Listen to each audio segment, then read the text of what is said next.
Yeah.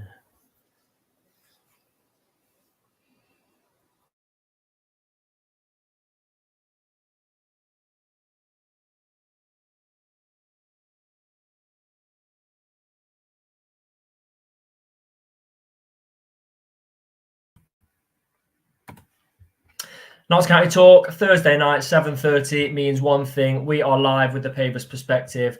I wonder why so many people are already in the chat. It must be the news that broke earlier that Jody Jones has now signed a 3-year contract extension. Huge, huge. George, would you say that tops any new signing of the summer? Yeah, simple as that. Yeah, it has to, hasn't it? It has to top any new signing of the summer. And you can tell people are excited. Coming up to 100 people in already, and we've only just started the show. So if you're new, please do drop a subscription. We're going to be celebrating the signing of Jones' contract today with that. It wasn't really a cryptic message. We thought it would be good news when Notts dropped that video of Jody, 2-minute video of everything he's done so far for Notts. But as always, please do drop us a 5-star review if you are listening back on Spotify. We are powered by Better Bytes computers, as always. Couldn't produce our content without them. So use the code Pavis Perspective if you're going to use their business, not fan-owned business, for computer repairs or indeed purchasing refurbished computers. So much to talk about. Let's see who we've got with us this evening. Then we have got Ewan, Phil, Ian, Nigel, Stephen, Ken, Royston, Mickey, loads of new faces as well in here. Ian, Derek, John, William, Shane, Tony, thank you for joining us. Tonight we're going to obviously discuss the win against Accrington, the injuries that were in that game, prior to the game, in fact, that none of us really knew about up until the lineup was announced. We're going to preview Bromley. We do have a Bromley fan, which means the only fan we haven't been able to find 3 games running now, George, is Accrington. Yeah, I seen some the stats come out today. They actually they have the lowest average attendance, don't they? So it's law of averages, I suppose, isn't it? That if there was a club that was to not have a fan on the Pavis perspective, it would be a Accrington fan. Very true. But we wanted to get a fan from every team on this season, didn't we? We're obviously going to preview Bromley and then talk about the debut of Abbott, which was nothing short of unbelievable. So plenty to talk about. What we're going to do is we are going to talk Bromley first of all. Then we've got Christina who's joining us, so we're going to bring her in now. Hi, Christina. Thanks for sharing your Thursday night with us. That's okay. No problem. Really appreciate it. So we'll kick off then. Promoted last season. Yes. Where did you expect before the ball was kicked? Where do you think Bromley were going to finish this year? I reckon probably just below mid-table. Anywhere third from bottom and up would be amazing. Now we're here. I never, ever, ever want to go back to non-league football again. I mean, you guys have done it. You know what it's like, how hard it is to get out of this league. But I reckon with the squad that we've got this year and the players that we've signed, definitely reckon just below mid-table is very much achievable. Yeah, we both did a preview show for the season, and I know I had Bromley staying up. Did you, George? Yeah, I think I did. I think I had them like 18th or 17th or somewhere around there. Yeah, and my reason, and obviously it's going to be positive from Bromley fans, but my reason was because of your manager Andy Woodman. I think he's fantastic. Yeah. What do Bromley fans obviously think of him? It has to be positive. Oh, massively so. He's come in, and every season since he's come in, we've achieved something, whether it's a playoff place or that fabulous win at Wembley against Wrexham, more playoffs, and we got further than we did previously. And then obviously last season, that game at Wembley against Solihull. It's almost like, I imagine the expectation that Andy Woodman has put on himself is that he's probably got to achieve something this year, because he has done every season since he's joined us. But what a guy who's pretty much all right. He's done so much goalkeeping coaching for high level Premier League clubs, but as a manager on his own, he's pretty much unheard of. And now he is on everyone's lips. I dread to think how many clubs have been in contact with Bromley trying to poach him off our hands. They're going to have to come past me first before they get anywhere near my manager, because he won't go without a fight, I tell you. No. But yeah, he's brilliant. What a find. Yeah. But he's got Alan Dunn as well in support, and he's equally as brilliant. They're a great partnership. You mentioned the win against Wrexham in the trophy. Amazing. I absolutely loved that, because no one gave you a chance, did they? No, absolutely. And to be fair, I didn't. Up until the morning, I didn't give us a chance. But at Wembley, we were the underdogs. We were massively sold out on attendance figures. But then we've never had a great attendance figure at Bromley anyway. Yet there's something about our team, and we showed it at Wrexham, all the way from the fans through the whole head, that, you know, every single member of staff on that day brought something to Wembley. And the fight that Bromley had, I know they refer to us as little old Bromley, but you know, pound for pound on points, we're winning everything, because we've just got that fight that other teams don't have. And I think Wrexham just assumed that they were going to win that day because they've got the money, the Hollywood stars, TikTok, but not the right winning attitude. And we rocked up with that winning attitude, and well, we all know what happened that day. I enjoyed that. I did enjoy that. Yeah, so did I. Question here. So we often get questions in from people watching. The first one says, first question, Bromley's pitch, was it sort of done quite quickly, and is it half decent? So am I right in thinking it was a plastic pitch up until the start of this season? Yes, it was. How is that pitch playing? Yes, now we've got sort of like a hybrid pitch. So it's part plastic, part grass, very similar to what Arsenal have and Wembley. And the progress they made was fabulous. You know, you have to sort of compete with weather conditions, because grass can only grow if there's sun, if there's rain, you know, so you're sort of like crossing your fingers on Mother Nature. But I'm a big advocate in some respects for the plastic pitch, because we don't have a single game called off, and you can utilise our pitch for, you know, other games that are going on. So it's a great money-making scheme. However, I know footballers don't like playing on plastic because it's not quite the same as grass. But, you know, the pitch went down brilliantly, and yeah, we've had no problems getting turf on there. So all ready for when the first kickoff was. So, you know, the club have done brilliantly getting that all set up and ready. Yeah, I mean, I know that's the thing. Not sort of when we've played at Bromley before, people saying how would we fare with the plastic pitch. But George, very easy question, I think, for me to answer. George, do you enjoy playing against Bromley? No, not at all. No, not at all. We've always struggled against Bromley, haven't we? Massively. Home and away, actually. I've been to Notts County thinking we're going to get absolutely turned over. And as I say, it's the fighting spirit that Bromley have that is so unique. And that's not me just being biased because I'm a Bromley fan, but we have that little something that we just bring every time. And I'm sure there are loads of teams that hate playing against us because we're a menace to play against. Yeah, we've never, I don't know, we've obviously not got a history of playing really against Bromley other than when we were in the National League. Yeah. But we always seem to struggle. I mean, we ground out results. I'm pretty sure it's Bromley where we relied on our promotion season in Langstaff scoring in the 94th minute. I think you missed a penalty in that game.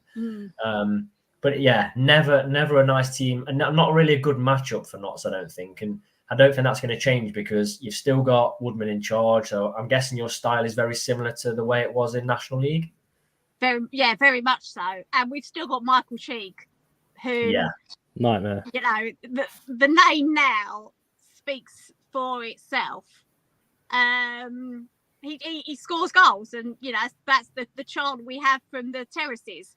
He scores goals, and you know he's the star man. I know he's ruined a couple of your fans' days at Notts County because he put 2 against you, which was lovely watching. I'm just looking. We've won 1 in 8 against Bromley, and that was at Meadow Lane. So we haven't actually won at your place, which I'm hoping ends at the weekend. No, I was going to say, let's keep that trend. I like it. No, my first trip down to your ground. So, I mean, I'm looking. There's not many goals in our games. 1-1, 1-1. I mean, the season where it's 1-1, we scored over 100 goals. So that was uncharacteristic. We lost 1-0 to you, 1-1 draw, 1-0 loss, 2-2. But there's not many goals at all between us. We obviously know about Michael Cheek, and I'm actually pretty glad, that he's had the opportunity to step up into the Football League because he is a goal scorer. And I'll be honest, I was wondering how he would fare stepping up because he's got a very good goal scoring record. But it's always interesting to see. Could you name us another player that we might not be aware of to look out for in your team on Saturday? Corey Whiteley. He's sort of the him and Michael Cheek have a partnership together. If Michael Cheek scores, you can guess Corey Whiteley probably got an assist, or vice versa. They work so well together. And Corey, he's quite a quiet player on the pitch, and he gets himself in some great little positions, and he just finds Michael Cheek, who is a goal poacher, and you're there. But Lewis Lee as well. He was on loan for us for a bit last season, and we've signed him permanently this year. And I think he is a great midfielder. That it's the forward pass, because we do rely on like the creativity because we play 5 at a back, so we do really rely on using the channels going forward. So, and Corey and Lewis Lee just know where to find the player. Before I ask for your prediction for the game, how do you feel facing Notts? Obviously, as Notts fans, we weren't sure how we'd start the season. We obviously dropped off massively last year towards the end, but we are coming into this 3 wins on the bounce, unbeaten in 5, and as you might have heard, we said at the start, our best player, Jody Jones, maybe one of the best players in the whole, well, definitely one of the best players in the division, has signed a 3-year contract. It's going to, give us a lift. How do you feel facing us on this unbeaten start? I feel better that we're at home. We drew at the weekend, and we lost our 2 games prior to that, but Bradford was a bit tricky because we were down to 10 men, and the penalty was scored very, very early on. However, I think 11v11 against Bradford, we would have got something. So I think 1-1, a 1-1 draw at the weekend, and that's not me being disrespectful to Bromley, because I do think we have what it takes to beat you, but you've started really, really well. And our games are quite tight, so I would go 1-1. We could nick it because we're at home. Fair enough. And can I ask your score prediction before we let you go? Yeah, 1-1. 1-1. You'll score first, and then Michael Cheek will score in like 75 minutes or something. If it is 1-1, I'd rather you score first. Doesn't feel too bad then. But Christina, will you be at the game Saturday? Yes, definitely. Absolutely. Yeah. Enjoy, obviously not too much, but really, really appreciate you coming on and giving us your time. No problem. Thank Cheers. you. Thank you. Yeah, bye. Just on that Accrington hunt, George, we've got the reverse fixture, but it's not going to happen, is it? Let's be honest. It's probably not, mate. Let's be real. It's probably not. I alluded to it again. That we've got Jody Jones for another 3 years. Talk to me about that. Crazy. I mean, there was some murmurs last night, weren't there, about it being a potential thing to happen sort of today. But you sort of don't believe it until the club release it, do you? And then you're seeing some quite reputable reporters reporting on it that Jody Jones has extended his stay at Notts. But, another 3 years of Jody Jones, as his contract states, is just unbelievable. I think, like you've already said, I think that's probably the best bit of transfer business we've done for probably quite a while, to be honest. I think we've had some good players, but Jody Jones is a special player, and I think he knows it. We know it. He could be playing a lot higher up. So he's invested and he's bought into sort of the long-term goal that Notts obviously have set up. I don't want to say, and this is obviously really early to say because it's only been at Notts a few years. It's got the beginnings of looking like a player that could stay for a long time. Provided things are right. I mean, we stay down. I can't see him staying. It relies on promotion, in my opinion. But you never know. Do you know what I mean? There's a feeling there for me, a good feeling about everything. That's like he comes across to me that he loves the club. Do you get that vibe? Yeah, definitely. I think you can probably see that from where we got him from. We sort of Jody came to us, didn't he, after a really unfortunate time of injuries and stuff like that at previous clubs and being out of favour when he was at Oxford. So I think he came to Notts, put him on a massive platform, really. When you think about, obviously it was the National League, he was probably, to be honest, a little bit hesitant to come down to the National League. But then you look at some of the figures that our games are getting. I know it's the National League, but when you look at our game against Wrexham, and the figures that was getting and the stage that it was on, it was massive, huge. So that obviously had a bit of appeal, but I suppose he probably feels a bit of affinity to the club for that reason. We sort of were the club that gave him that opportunity when he was out of favour. Obviously, prior to being out of favour at Oxford, he had the two long-term injuries. So yeah, I mean, he obviously feels that connection with the club, doesn't he? And also, looking at the other perspective, we now have a player that he's on a longer contract, so he's worth more money if it was to come to that. So we've got that out of him. We've got a potential pulling power to come to the club. So, I don't know how far down the line, even maybe January if we're doing well, you say, look, come and play with Jody Jones. Imagine you've got a striker bobbing around this level and you say, yeah, you can have Jody Jones assisting you. It's going to entice you to come to the club, isn't it? And then there's also the factor of, well, why does Jody Jones want to stay at this club when you've rightfully said, he is much higher than this level? I mean, if McCoy Langstaff can play Championship, I think Jody Jones could possibly play Championship as well. Different position because, you've got tougher players to take on, harder to get your crossing, whereas a goal scorer, I think Maka will get goals. But you've got to be thinking, why does he want to stay at this club? It must be a good club to be at. Do you know what I mean? Yeah. And people are saying there's a feel-good factor. Yeah, I think as well, probably something that you were maybe going to go and say, I think it helps with retention of players that we already have as well. Definitely. Yeah.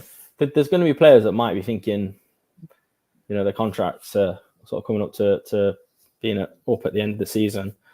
But they're thinking, wait, if Jody's signing on, do you know what I mean? Definitely helps with retention. Yeah, it does, 100%. That comes to the sort of feel-good factor around the club. And there was comments at the start when we were chatting about the Bromley game, saying, should we have a little bit of sort of a acknowledgement that a lot of the positivity has come from what Stuart Maynard's doing? Yeah, 100%. Now, we said last season, and I don't think any of us said it on the podcast, that it was time to cut ties with Stuart Maynard. I did. Did you? Yeah. Was that after Swindon? I think it was after Swindon. I'm sure it was. And I do think, I was going to say, I do think anyone that said it at that point had a really valid reason to say it. I think I said I would just have given him to the end of the season, and he picked it up. He did pick it up for a few games. But he's done great. He's done great so far this season. To be unbeaten after 5, no way. I don't think we've been beaten after 5 games. I thought best case scenario, we'd probably lose 1. And I thought that maybe would have been the first game this season, or maybe at Swindon, one of the away games. But we're looking really, really solid. we had some key players out, didn't we? Jota, Jody, Crowley against Accrington, and we didn't look phased. We looked exactly like we were in the other games where they played. Not as creative, but we were solid. And I'm going to bring it back because I want to use that meme that's on. Everyone laughed at me, but you questioned when I said I thought Didzy could be top scorer. What do you think? What do you think to I know it's 2 games. What do you reckon? Mate, you could be right. You know what I mean? He's been given a little bit more freedom, I think, up top, and he's expressing himself a lot more. And some of the goals he scored, I don't think he scored a bad goal yet, has he? I mean, no goal's a bad goal, is it? But the goals that he has scored so far have been absolute peaches, haven't they? They have.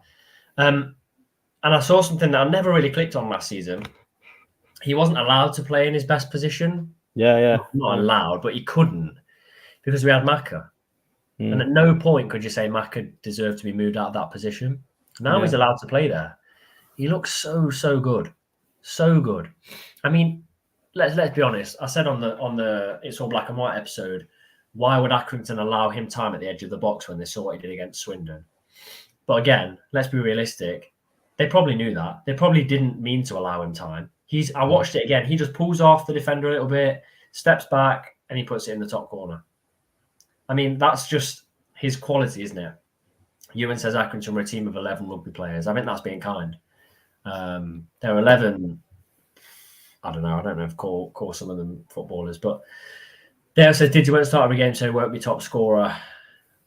Don't say that, Dale. You never know. No, he won't start every game, but I think he could be. He could be on to at least 15 goals. 15 goals. If I was to ask you now who's going to be a top scorer, George, and you were allowed to reevaluate, who would you say right now? I think I'd stick to my guns. I said Jota, didn't I? Yeah. I'd stick to my guns. Yeah? Yeah. It's annoying, isn't it? Well, it's not annoying because we've got to see what Didzy is capable of in the last 2 games, but a concussion injury is not an injury where you wouldn't say a player with concussion is injury prone. You wouldn't say that. So he's had a few niggles and he started the season well, got goals, and then he's got his concussion protocol, which I'm really hoping is over by Saturday because Christmas at least. Well, it's 21 days, isn't it? Yeah, it is. Yeah. Like, Jota back for Saturday, some people are saying, which is obviously would be fantastic news. But yeah, I'm just very impressed with Didzy at the minute. Very, very impressed. And I know we're only 5 games in, and I know he hasn't started every game, and I know he hasn't played the full season like some players have in the team. But yeah, absolutely class in my opinion. Yeah, but it's good to have those options as well, isn't it? Do you know what I mean? Like football's changed a lot, I think, in the sort of last decade or so, where it's important to be in the 11, obviously, but I think clubs are like more of a starting 11 and subs bench now, aren't they? Whereas before it'd be heavily reliant on the starting 11. So I think to have that sort of depth, obviously with Didzy, probably like people have said in the chat there, that he won't be starting, all games. To have him as an option off the bench, to come off and change a game in the way that he saw. I know he didn't come off the bench in Swindon, but he had that sort of 2 moments of brilliance, didn't he? So yeah. Well, he in that game, choosing that pass is one of the main reasons that we kept an unbeaten run. Yeah, and he has the character to do that as well. Where I think we kind of probably, I won't say lack that, but like I can't imagine, like he got the game by the scruff of the neck, didn't he? Really, I think Didzy to score those goals. I can't really, as of yet, imagine Jota doing that. No, I agree. Very quickly, George, we haven't done that. What's the poll question today? You got it up. It's a really important one. It's very important. Yeah. Quite a lot of things on here are food themed. They are, yeah, they are. Beans at a chippy. What the hell is that all about? Have you had your dinner yet? It's enthralling. It's so interesting, this one. That's why we've got 166 people tuned in. And 121 of those have voted. So that's I'm not joking. That's an unreal amount of votes for a show. Yeah, for us, yeah. Have you voted? I have voted, Tom. Do you want to share your vote now, or do you want to do it at the end? Do it now, why not? Switch it up a little bit. Okay, I voted currently eating it while watching the show. You ever seen that video of that guy where he gets into actual job interviews And like when they start eating, when they start talking, he just starts eating. It's like I've seen it where he's going through the drive-through and they say to him like, "Excuse me, sir, are you at the drive-through?" He's like, "No," and then he starts asking for his order, but no. No, I've had my dinner. Have you had yours? I have. What did you have? I had pasta tonight. Pasta, homemade garlic bread. Nice. What did you have? I had fajitas. Oh, I do like fajitas. Made fajitas. Yeah. I love fajitas. Yeah, fajitas decent. So let us know in that poll whether you have eaten your dinner, you've not eaten your dinner, or you're currently eating it watching the show. I'll be interested to know if someone's eating it right now, what are you eating? Because that's what we're not really bothered about the football. Yeah, if you've got beans in the chippy, just leave now. George mentioned earlier about beans at the chippy, and he just said it again there. Who would be interested in a Notts County Talk limited edition beans at the chippy t-shirt, or even a beans at the chippy hat to wear to your next Meadow Lane home game? How do we even do that? Just like a Notts County logo, Notts County Talk logo next to like a polystyrene cup that's half open that you can see the beans in or something. Yeah, and there's like, if you like look closely to the beans, it's just like mine and yours faces on the beans. That is unreal. If you would like that as a hat or t-shirt, or you could do the beans full size on the back, like huge size beans with mine and your face on it. Yeah, that'd be unreal. People putting shepherd's pie in, people cutting spag bowl, jacket potato, eating toast, got no butter in the fridge, so just toasted bread. Jack, there's no issue with that. What's going on? Get some beans. There is issues with that. Look, someone said I'll buy them. If you would wear a Notts County Talk limited edition beans at the chippy t-shirt or hat, let us know, and we'll get it. We genuinely will. We're selling out here. Get your beans, hat, scarf, shoes, trousers, jacket, waistcoat. People will be wearing it on. People walking down the beach in Lanzarote with the beans at the chippy hat on next year. I'd love that. Something ain't right. No. Pictures of mine and your face on the beans. You might people's walking around with that on. Unreal. Look, Beans t-shirt won. He wants to win it. Yeah, but no. Also, I haven't mentioned this, George. No one has it yet. The player anagram for tonight. Yeah. Beans balaclava. That's not the anagram, and that's what Callum said. Is lanky novelized, and I did Google it. Novelized means something that's been written down in a novel. No one's got it yet that I've seen. Lanky novelized. It's a tricky one tonight. I'll give you a clue. They played for Notts in the last 85 years. So have a think. Lanky novelized. George, you weren't at the game Saturday. Yeah. I'll leave it down to you to share if you want to or not. No, that's absolutely fine. We'll just say another disaster. Another transport disaster, we'll say, and we'll leave it there. Yeah, we'll leave it there. What did you hear about George Abbott then? What have you heard so far? And I'll let you know. Well, I heard he had a really good game. Apparently, his fitness is on another level. Something that we were talking about, that transition from being like Premier League fit to sort of coming down to League Two and seeing that difference. Apparently, he's electric. Yeah, unreal player. Very quickly before I talk George Abbott, someone's asked how limited is the chippy bean hat? As limited as a third kit of 5,000. I'm saying 4. 4 hats. 4 hats. I thought you were going to say 4,000. No. 4 hats. Oof. Yeah, we'll see. What we can do? One size fits all. Can you do that in hats? Yeah. Depends what hat. Yeah, we'll go for that. Callum says, if Abbott keeps performing like he did on Saturday, he'll be recalled in January and sent out to a League One lower champ. I don't think he will. I think if he's given consistent football and he's playing really well, Callum, I think the chances are they leave him be to develop as a player. I don't think they want to disrupt that because we've seen that with a few players before where they've been taken out of teams and it's not worked out. So I think he stays. This might be dramatic. Yeah. This might be dramatic, but I watched George.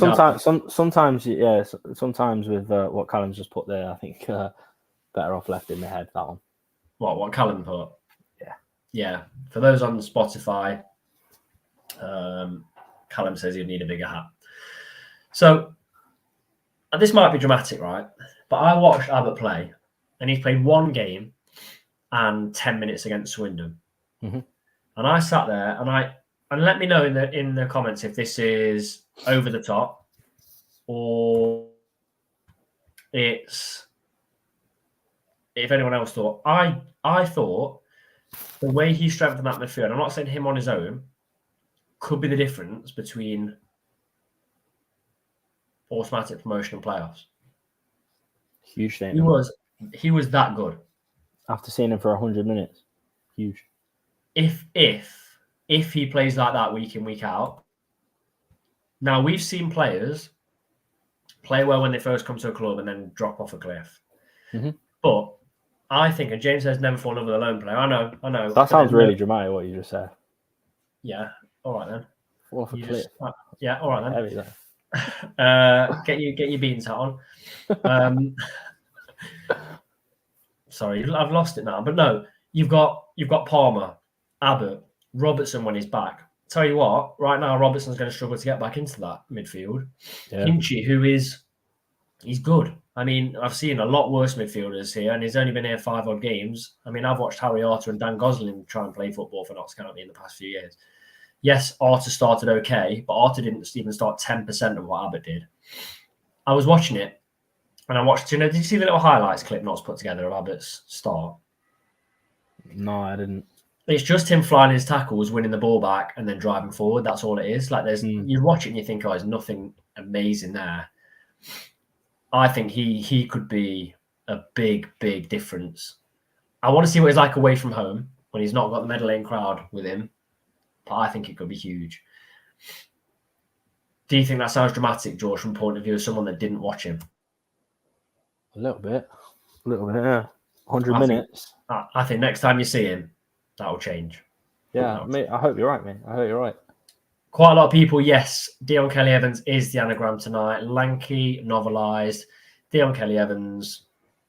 That's a tricky one. That's a good one, that is. Lanky. It is. It is a tricky one, isn't it? For Dion Kelly-Evans.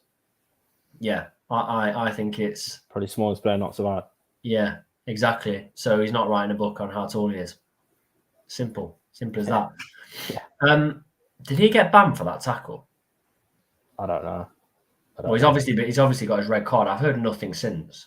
No, I haven't either. No, I haven't. Who knows? But interesting. Right. Someone's asked about Marias in the chat a minute ago. I don't see any way back in at all. No, I don't, unfortunately. To be honest with you, I thought Scott would have had a bit more time on the pitch, to be honest with you. And I don't think Marias is as good a striker as Scott, from what I've seen. So, I think he'd struggle, to be honest. I really think he'd struggle to get in the squad. Yeah, I agree. I'm a bit... Scott missed a really good chance on Saturday.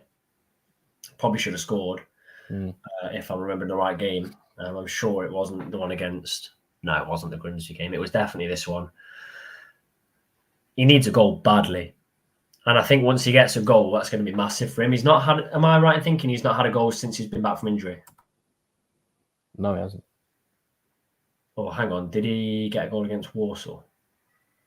No, I don't. No. Let us know. I don't think he might have done, actually. But he needs a goal this season. He does need a goal this season. I don't know how much it came across as well, George. He limped off in the last game. It hasn't had an EFL goal.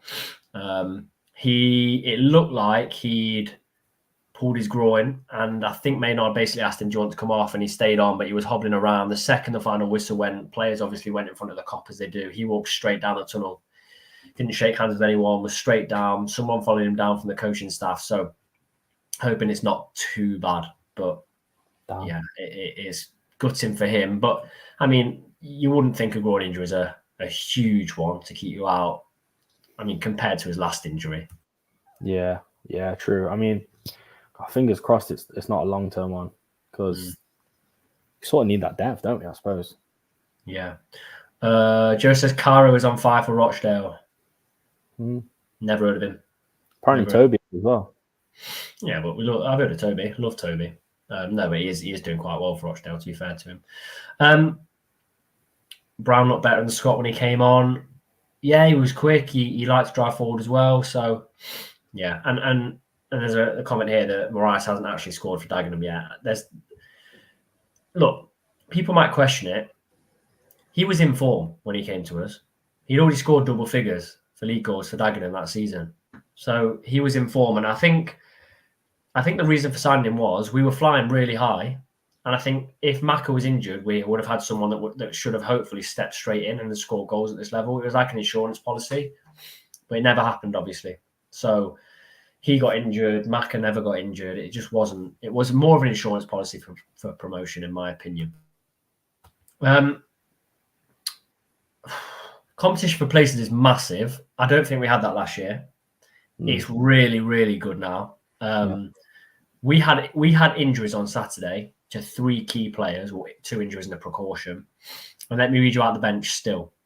So we had Slocum, obviously our goalkeeper cover. We had Kevin Scott, Matty Palmer, Kellen Gordon, Cundy, who's played at a much higher level, Brown, who a lot of goals a few years back in this division, and Adam Chickson. Bearing in mind those 3 players were out.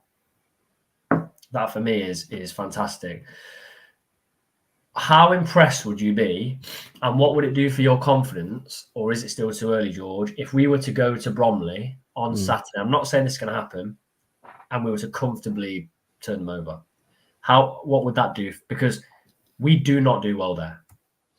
No, absolutely. Yeah, no, I think that would do wonders for confidence, because as we were saying earlier on, we've always struggled against Bromley. Like you said, 1-1 in 8 games that we played against them. And like you said, we struggled against them even sort of in the season we got promoted from the National League, when we was just scoring and winning games for fun, weren't we, really? So, yeah, I think it would sort of eliminate that sort of stalemate, I suppose, we have with Bromley, which is sort of what we saw in that National League season. Do you remember how many things we did a U-turn on where, I don't know, we struggled to score away at this ground, and then we were doing it. We struggled to perform on TV. We started doing it. If we start ticking things off like that, like beating Bromley away, and then maybe even beating them twice this season, home and away, I think that has the credentials then to sort of build on and be a successful season. Yeah, I agree. I actually don't think. I know this sounds strange, but if we win the game, however we win, this is going to sound ridiculous, but however we win is a win-win situation. You fight for a win against Bromley, you play terribly and still win. We've beaten Bromley, who we don't beat. Yeah. You play very well and win. We've hammered them. I think it'll be hard, and I don't like that they haven't won in 3.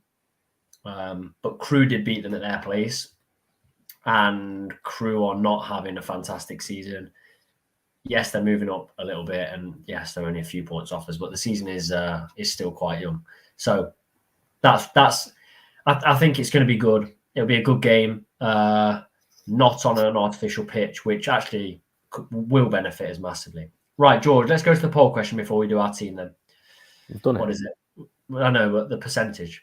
All right, fair enough. Have you had your dinner yet?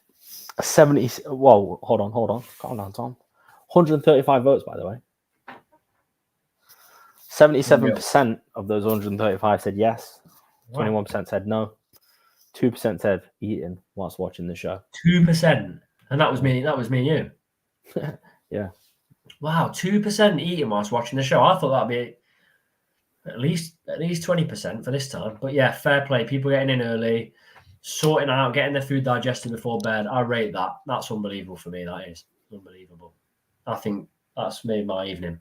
And hearing what you've been having, unreal. Shepherd's pie, spag bowl, just toasted bread, whatever. There you go. Well, Tom, when you got in from school when you were younger and your mum said you've got this for dinner, what was that dinner for you? Where you were like, oh, come on. It's terrible. What? Terrible dinner? Yeah. Mine was stew. If my mum told me I had stew, I was gutted. I don't think I ever really had stew. I don't know. I can't really remember, to be fair. I'll have a think about it. What was the dinner when you got home and your mum was like, we've got this for dinner, and it was like knee slides on the concrete outside? Probably lasagna, My mum really? She still makes it. Killer homemade lasagna. Really?